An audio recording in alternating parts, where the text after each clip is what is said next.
จากแดนนี้เคยได้มีชื่อเสียงลือสาเป็นแดนสุดสวยงามตาแต่ก่อนชื่อว่าบ้านนาพามีหลายสายผู้ทำผาอยู่เลียนลายอ้อมหอตั้งอยู่ทางขอบสายแดนเมืองเพียงปากลายเส้นทางหลวงผ่านใจกลางบ้านสะอาดงามตาแนมเห็นผู้พาหมู่มัจจาลงลอยน้ำใส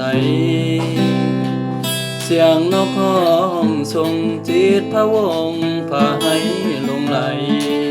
เมื่อยามจะพากไปไกลพ้นสักฝังใจบ่มีมือจางน้ำมืดน้ำมาอุดมหลากพืชพันนานาขึ้นสื่อลือซาพุ่งปูปาน้ำห้อยน้ำหางป่าไม้อุดมวิไลสมขอนแก่นห้วยกัง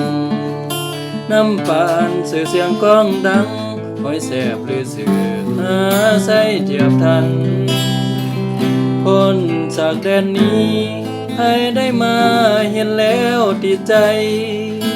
ผู้โต่งงามเลิศวิไลป่าไม้ผู้ปองงามตาการ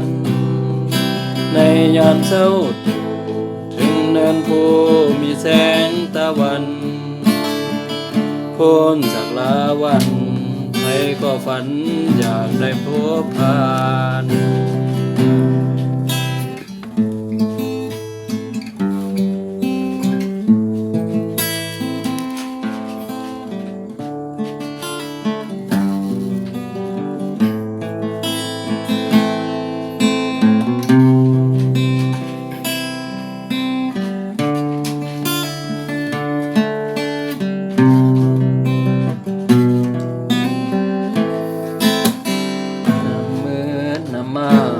อุดมหลากเพื่อพันนานาขึ้นสื่อลือซากุ้งปูปาน้ำหอยน้ำหางป่าไม้อุดมวิไลสมขอนแก่นห้วยกังน้ำปานสื่อเสียงก้องดังห้อยเสียบหรือสื่อหาใสเทียบทันพ้นจากแดนนี้